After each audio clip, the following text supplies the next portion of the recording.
디도서 2장 11절로 15절까지 말씀 제가 대독해 드립니다.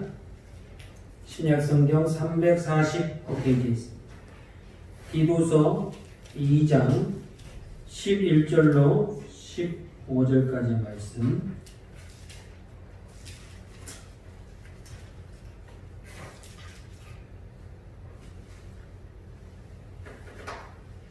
디도서 2장 11절로 15절입니다. 모든 사람에게 구원을 주시는 하나님의 은혜가 나타나 우리를 양육하시되 경건하지 않은 것과 이 세상 정욕을 다 버리고 신중함과 의로움과 경건함으로 이 세상에 살고 복스러운 소망과 우리의 크신 하나님 구주 예수 그리스도의 영광이 나타나심을 기다리게 하셨으니 그가 우리를 대신하여 자기를 주심은 모든 불법에서 우리를 속량하시고 우리를 깨끗하게 하사 선한 일을 열심히 하는 자기 백성이 되게 하려 하심이라. 너는 이것을 말하고 권면하며 모든 권위로 책망하여 누구에게든지 업신여김을 받지 말라. 아멘. 삶으로 말하는 그리스도인 세 번째 시간인데 오늘은 성화에 관련된 내용을 말하려고 합니다. 오늘 본문 11절에 보니까 모든 사람이 구원을 받는데 무엇으로 받는다 말하고 있습니까? 11절에 보니까 모든 사람에게 구원을 주시는 하나님의 은혜가 나타나 우리를 구원하여 주셨다. 하나님의 은혜로 구원받는다 말씀하고 있습니다. 누가 구원을 받을까요? 이것이 관건이죠. 누가 구원을 받을까? 그 구원을 받는 우리 가운데 나는 속해 있을까? 이것이 우리의 주된 관심입니다. 하나님의 관심은 온 세상 사람들이 다 구원받는 것이죠. 그래서 11절에 보니까 모든 사람에게 구원의 길을 열어주셨습니다. 그럼 우리의 관심은 어디에 있냐면 과연 나는 구원받을 수 있는가? 우리 가정은 내 자녀는 구원받을 수 있을 것인가? 그리고 한 걸음 더 나아가서 내가 알고 있는 지인들 그리고 이 동네 사람들 또 우리 교인들은 구원받을 수 있을까? 조금 더 나아가면 우리 민족 그 다음에 전 세계의 복음화를 위하여 이제 우리가 다름질하고 있습니다. 그러나 궁극적으로 우리 옛말에도 있잖아요. 곳간에서 인신난다. 뭐가 있어야 주죠. 곳간에서 인신난다는 말이 그런 뜻이 저는 이제 알고 있는데 뭘 주려고 해도 뭐가 있어야 준다 그 얘기입니다. 그래서 뭐가 있는데 곳간 예전에는 냉장고가 없습니다. 거기에서 사람들에게 베푸는 인심이 난다 그런 뜻이잖아요. 내 가정이 내가 구원받아야 다른 사람 형편도 우리가 살필 수 있는 것은 그것은 뭐 어쩔 수 없는 인지상정이죠. 그래서 우리의 관심은 어디에 있냐면 누가 구원을 받을 것인가? 하나님 입장에서는 모든 사람에게 주어졌습니다만 그것을 구체적으로 말한 것이 12절입니다. 굉장히 중요한 내용이겠죠? 같이 한번 읽어볼까요? 우리를 시작. 우리를 양육하시되 경건하지 않은 것과 이 세상 정욕을 다 버리고 신중함과 의로움과 경건함으로 이 세상에 살고. 아멘. 우리를 양육하시되 이 양육이 뭔가요? 훈련시킨다 그런 뜻이에요. 훈련시킨다. 우리를 훈련시키는데 무엇으로 훈련시켜요? 두 가지로 훈련시켜 주십니다. 첫 번째는 경건하지 않은 것과 이 세상 정욕을 버리게 하는 것, 버리는 것을 훈련시켜 주세요. 버리는 것을. 그러니까 우리가 잘 버려야 됩니다. 냉장고도 와가지고 이렇게 아깝지만 오래됐으면 안 먹을 것 같으면 버려야 되겠죠. 장롱도 열어봐서 안 쓰는 입을 이제 철에 안 맞는 옷 이렇게 있으면 적당히 버리셔야 됩니다. 계속 쌓아놓으면 이제 나중에 쌓을 데가 없어요. 우리도 예수를 믿으면 버려야 된다는 거예요. 뭘 버립니까? 세상 정욕, 우리는 거기에만 관심을 가졌어요. 나는 악하게는 안 살아. 나는 그래도 한다고 해. 우리 교회 성도들 중에 보면 나는 그래도 저 뒤에 꼬랑지는 아니야. 앞에 가면 앞에 갔지? 그것을 만족하려고 합니다. 그런데 그 앞에 뭐가 되어 있어요? 경건하지 않은 것. 그 말의 의미는 뭐예요? 경건하게 살아야 된다는 거예요. 우리 삶의 기준이, 목표가 좀 높아야 되는 거예요. 나는 죄 안 짓는 것으로 만족하는 게 아니고, 죄를 안 짓는 것은 당연한 것이고, 악의 길로, 음탕한 길로 가지 않은 건 너무나도 자명한 것인데, 한 걸음 더 나가서 거룩한 삶을 살기 위하여 노력해야 된다. 그래서 그렇지 못한 것은 다 버리라. 그리고 어떻게 살라고 말합니까? 신중하고 의로움과 경건함으로 살라. 이렇게 말하죠. 경건이 두 번이나 들어갔죠? 경건하지 않은 것은 버리고 경건하게 살라. 경건이 굉장히 중요한 것이죠. 그런데 언제 이런 훈련을 시켜주셨다는 거예요? 언제? 11절에 보니까 모든 사람에게 구원을 주시는 하나님의 은혜가 나타나서 이런 훈련을 시켜주신다. 개인적으로 보면 무슨 뜻이냐면 하나님의 은혜가 나에게 임하여서 내가 이제부터 예수를 믿음으로 하나님 백성이 되었다면 반드시 이 두 가지가 나타난다.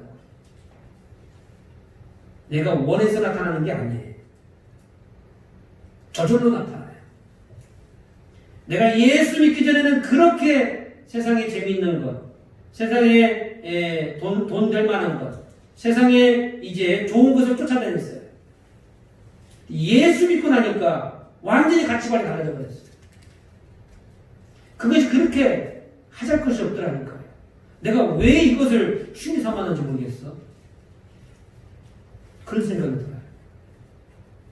그때는 그것이 그렇게 좋아 보였는데 예수 믿고 나니까 이거는 말도 안 되는 것을 내가 했던 것이죠.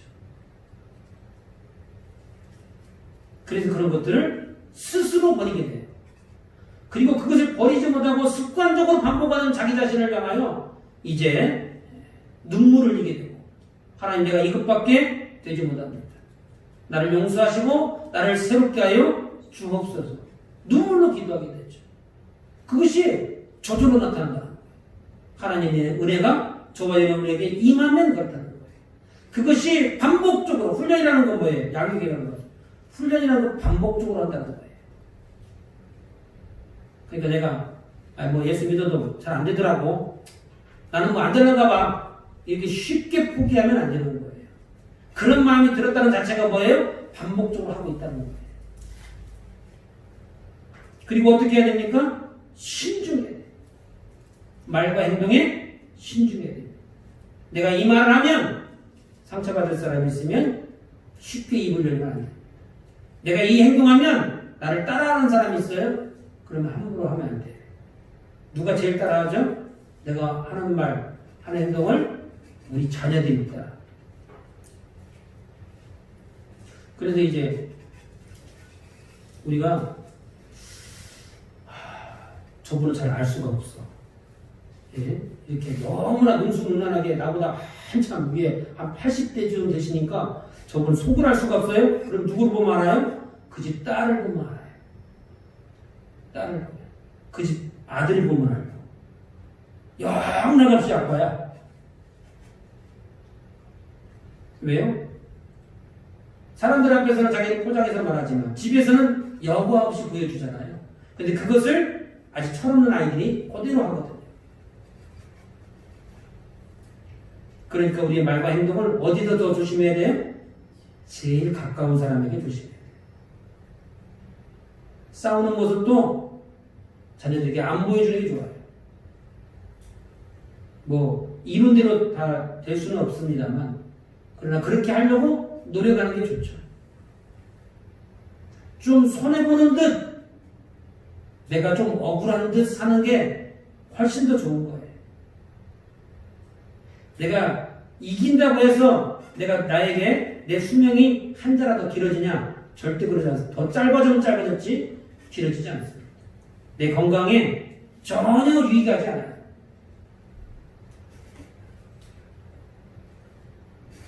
그래서 우리는 신중하고 의롭고 경건하게 살아야 된다 말씀하고 있습니다. 언제까지 그렇게 해야 될까요? 13절에 보니까 주의 구주 예수 그리스도의 영광이 나타나심을 기다리게 하십니다. 주의 오시는 그날까지 인내함으로 그때까지 지켜야 돼. 그 인내하심도 주신다 말씀하고 있죠. 왜 지켜야 될까요? 왜 지켜야 됩니까? 왜 그렇게 이제 두 가지 훈련, 크게 보면 인내함까지 세 가지가 되겠습니다만, 얻을 것과 또 지킬 것.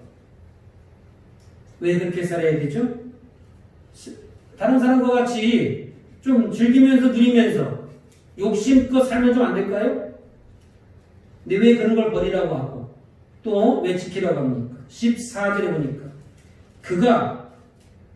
그가는 누구냐면 예수님입니다. 그가 우리를 대신하여 자신을 주심을 십자가에 죽으셨다 그 얘기죠.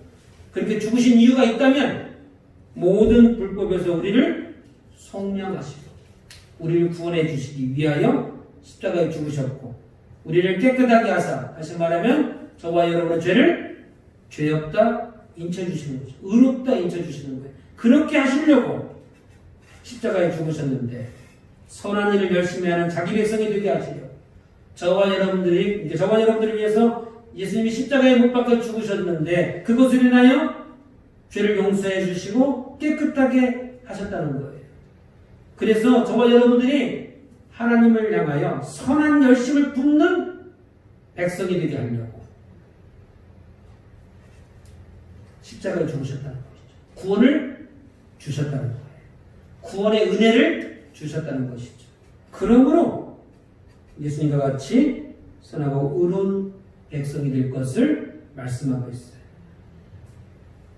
그것이 무엇이냐면 버릴 것과 지킬 것. 이 두 가지를 해야 된다라고 말씀하고 있습니다. 그리고 15절에 보니까 그것을 어떻게 하라 그래요?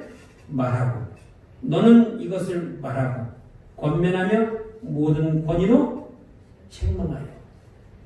말한다는 게 무슨 뜻이냐면 가르친다 그 뜻입니다.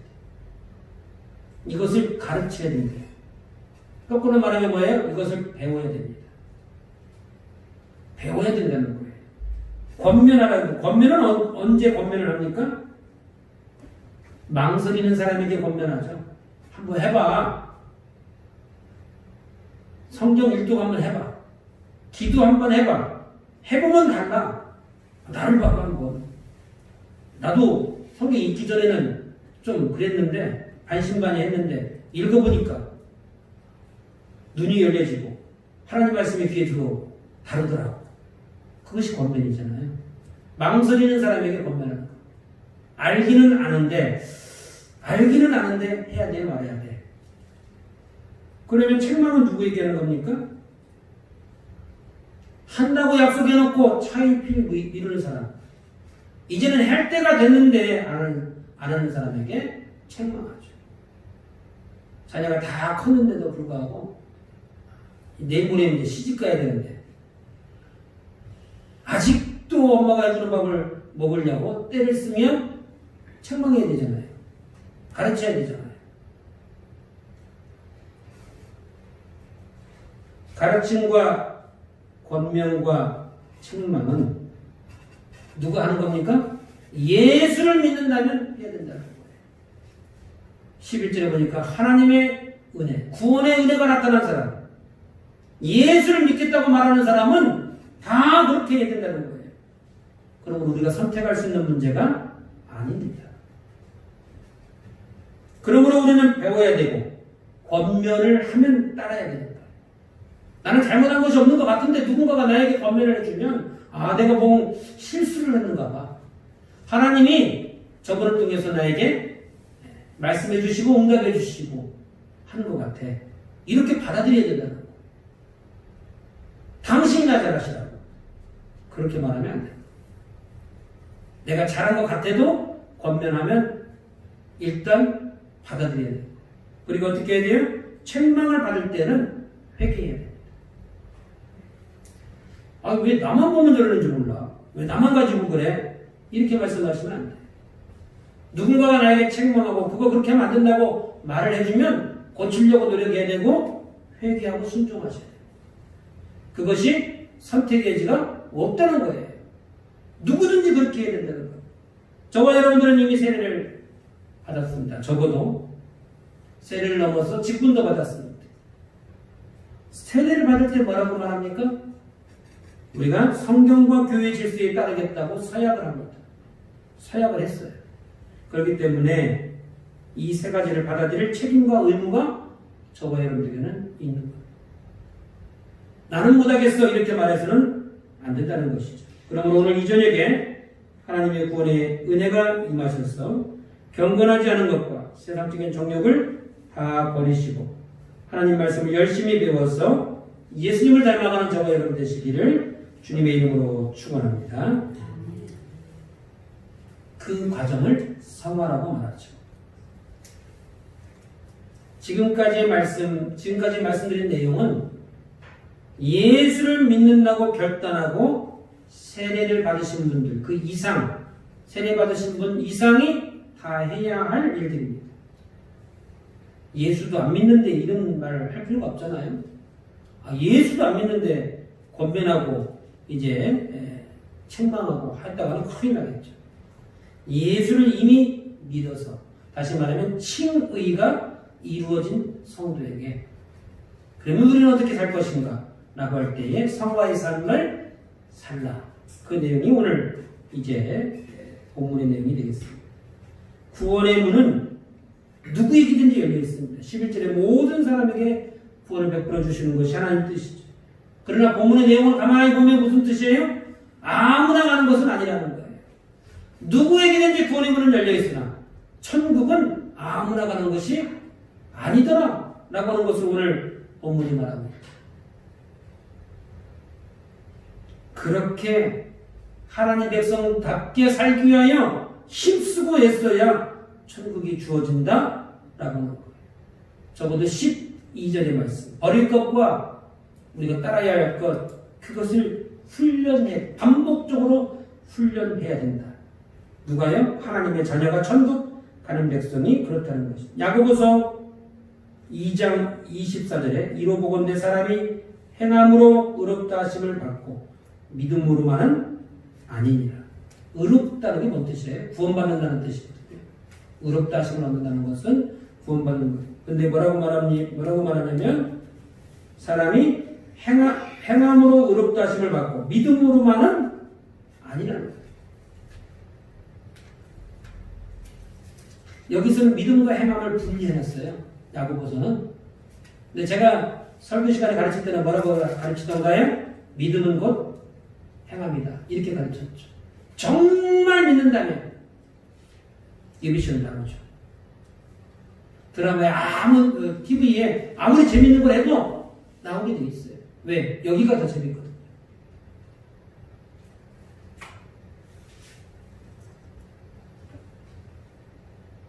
야고보서 2장 17절에는 이와 같이 행함이 없는 믿음은 그 자체가 죽은 것이다. 여기도 행함과 믿음을 분리해놨어요. 뭐라고 말해요? 행함이 없는 믿음. 그건 껍데기일 뿐이지 진짜 믿음이 아니라. 그 자체가 죽은 것. 천국 갈 만한 믿음이 못 된다는 것이죠. 야고보서 2장 22절에는 내가 보거니와 믿음이 그의 행하심과 함께 일하고 행함으로 믿음이 온전하게 되었느니라. 믿음이 행함과 함께 일한대요. 떨어질 수 없다는 겁니다. 믿음이 뭐로 나타난다고요? 행함으로 나타난다. 믿음이 뭐로 나타나요? 말과 행동으로 반드시 나타나게 되어 있다는 거예요. 그거를 부인할 수 없다는 거예요. 그래서 뭐라고 말해요? 행함으로 믿음이 온전해진다. 다시 말하면 우리의 말과의 행동이 어떻게 하느냐에 따라서 믿음이 성숙할 수 있다는 거예요. 굉장히 중요한 내용이죠.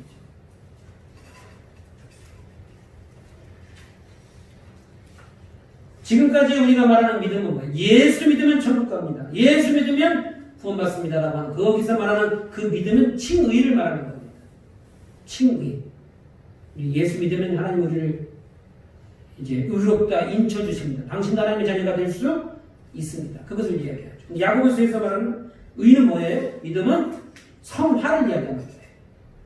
그럼 믿음도 뭐 이렇게 칭의가 있고 성화가 있고 믿음도 여러 가지인가요? 여러 가지가 아니고 믿음은 하나인데 그것을 이렇게 쫙 9가지에서 12가지로 구별합니다. 그 교리에서 그렇게 구별을 하죠. 우리 대한예수 장로의 합동 측에서는 9가지로 구별합니다. 어떤 교단은 12가지까지도 구별하기도 합니다. 자세하게 쉽게 말하면 구분 동작으로 보는 거예요. 구분 동작으로.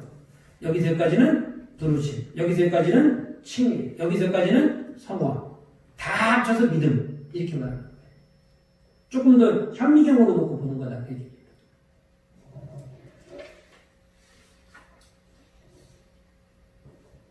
우리가 예수를 믿음으로 구원을 받습니다만 예수를 믿으면 중요한 질문입니다. 우리의 죄가 사라질까요? 네? 사라집니까? 안 사라집니까? 안 사라집니까? 확신합니까? 예. 우리의 죄가 사라지지 않습니다.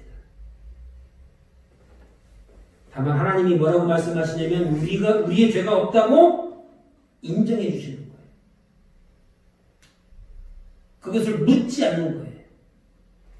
그것을 인하여 심판하지 않는 것 뿐이지 우리의 죄가 완전히 사라지는 것은 아니에요.